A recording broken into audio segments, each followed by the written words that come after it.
कहानी शुरू होती है छोटे लड़के से जिसका नाम शुईशेंग होता है और उसके पिता दोनों मछलियां पकड़ने के लिए तैयारी करते हैं। लेकिन छोटे लड़के को कोई आवाज देकर बुला रहा होता है। एक डरावनी आवाज। छोटा लड़का बोलता है, चलो पिताजी, घर चलते हैं, मुझे यहाँ कुछ सही नहीं लग रहा। शुईशेंग ने इस नदी के बारे में डर बोट को टक्कर मारता है जिससे दोनों पानी में गिर जाते हैं। शुईशेंग के पिता श्रृंग को तो बोट पर चढ़ा देते हैं, लेकिन जैसे ही उसके पिता बोट पर चढ़ने लगते हैं उसे राक्षस पकड़ लेता है और उसे पानी के अंदर खींचकर मार देता है और श्रृंग बच जाता है।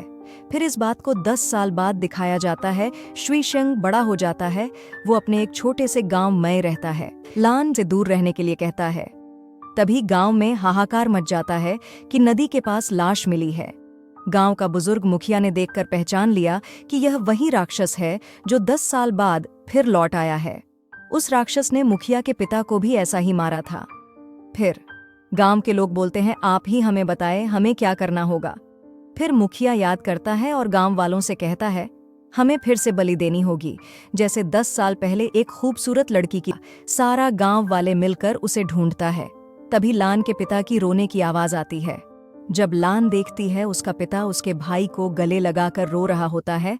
राक्षस ने उसे भी मार दिया था। यह देखकर लेन बेहोश हो जाती है। फिर बुढ़ा अंकल कहता है, अब तो तुम्हें यकीन हो गया होगा कि वो वापस आ गया है। फिर गांव में अगले दिन वे जानवर का सर और मछलियां रखी ना हो ही लान के पिता वहां पहुंच जाते हैं और वह सभी को धक्का मारते हैं और अपने पूर्वजों की मूर्तियों को लात मारकर गिरा देते हैं। बुढ़ा अंकल उसे हाथ जोड़कर कहता है, प्लीज तुम रुक जाओ, तुम्हारी वजह से हम सब मारे जाएंगे। सभी उसे पकड़कर घर ले जाते हैं, लेकिन वह रात को नदी के बीच नाव लेकर पहुंच जाता है और बम बारूद फोड़ता है और राक्षस को बाहर आने के लिए बोलता है। बम की आवाज सुनकर गांव वाले वापस आ जाओ। गांव वाले समझाने के लिए आती है, लेकिन लान के पिता गुस्से में भरकर कुछ नहीं कहते। जैसे रात घनी होती है, लान के पिता को कुछ दिखाई देता है। राक्षस उसे मारने के लिए उसके घर पहुंच जाता है। लान के पिता का सर को जकड़कर उसका सर ही खा जाता है। जब अगली सुबह लान खाना लेकर आती है और अपने पिता को देखती है, वो देखकर डर जाती है और रोने लगती है। गांव में हाहाकार मच जाता है और वे बलि देने के लिए कहते हैं।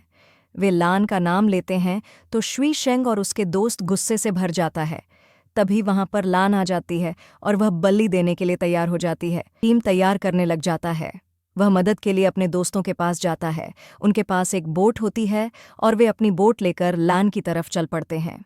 लान को बोट पर बिठाकर बीच नदी के छोड़ देते हैं। लान के हाथ में छुरा होता है। वो राक्षस को मारना चाहती थी।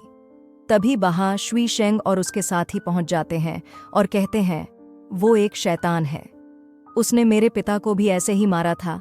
ये बल्ली से शांत नहीं होगा, हमें इसको मिलकर मारना होगा मेरे भाइयों। गांव वाले सोचने लगते हैं। कुछ जवान लड़के शैतान को मारने के लिए तैयार हो जाते हैं। लान और शुईशेंग उसके साथियों के साथ बोट पर आ जाते हैं। शुईशेंग मांस के टुकड़े पानी में चैन से बंद कर पानी में फेंक देता और अपने साथियों को कहता है, जब चैन नीचे से खींचने लगे उसके ऊपर खींच लेना। सभी शैतान पर नजरें गड़ाए बैठे होते हैं। तभी पानी में हलचल होती है और सभी चैन को खींचे लग जाते हैं। शुईशेंग भी जल्दी जल्दी चैन खींचने लगता है और चैन खाली वापस आती है। वो समझ गए थे शैतान वापस आ गया है तब और उस पर जाल फेंककर उसे पकड़ लेते हैं, लेकिन वो इतना ताकतवर था, वो उनसे भी काबू नहीं आया और पानी में कूद जाता है और भाग जाता है। जैसे ही रात होती है, उनके साथी शुईशेंग के घर पर रुक जाते हैं और लड़ाई को यही खत्म करने की बात करते हैं। उस में से एक साथी डरकर भाग जाता है। शुईशेंग उसे मना करता है, लेकिन वो नहीं मानता और बाहर से भाग जाता है। शैतान उसका पीछा करता है और उसे मार देता है। राक्षस उन्हें मारने के लिए उनके घर पर पहुंच जाता है। शैतान एक इंसान देखकर उस पर कूद जाता है, लेकिन वो एक पुतला होता है। उन्हें लगा कि शैतान पानी में जाता ताकतवर होता है, लेकिन ऐसा नहीं था। बहुत लड़ाई के बाद वो राक्षस को पकड़ लेते हैं। वो बहुत मुश्किल से लड़ाई के बाद वो शैतान को कैद कर लेते हैं और गांव वाले के हवाले कर देते हैं। सभी उसे अलग अलग नाम से बुलाते हैं, कोई राक्षस, कोई पानी का बंदर और कई शैतान। और शुईशेंग के साथी कहते हैं होता है और वो अंकल को मार देता है।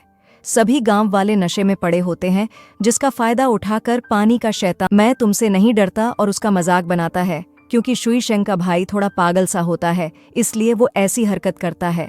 और मॉन्स्टर से लड़ता है और उसे दांतते हैं। तभी उसका साथी और लैन उसे पकड़ लेती है और शुई शेंग उस पर नुकीले चीज से वार करता है, लेकिन शैतान सबको गिरा देता है। शैतान और शुई शेंग दोनों बहुत जख्मी हो चुके थे। ये देखकर लान रोने लगती है और शुई शेंग के सारे साथी मरे गए थे। ये देखकर लेन भी हमला करती है। शैतान को इससे कोई फर्क नहीं पड़ा। शैतान लान को मारने के लिए आगे बढ़ता है। तभी शुई शेंग उस पर हमला कर देता है। शुई शेंग उस पर कई बार तेज धार हथियार से हमला करता रहता है और शैतान को मरते वक्त उसे गांव वाले याद आते हैं जो उसने सबको मार चुका था। तभी शुई शेंग उसकी शैतान की आंखें फोड़ देता है। इससे शैतान को बहुत तकलीफ होती है और वो पानी में कूद जाता है। उसके पीछे शुई शेंग भी कूद जाता है। तभी लान उठकर देखती है। लेन समझती है कि शुई शेंग मारा गया, लेकिन तभी शुई शेंग शैतान का सर काटकर पानी से बाहर निकलता है। उसे गांव वाले देख रहे थे जो सभी मर चुके थे। उसने बहुत बहादुरी का काम किया था और इसके साथ ही कहानी खत्म हो जाती है।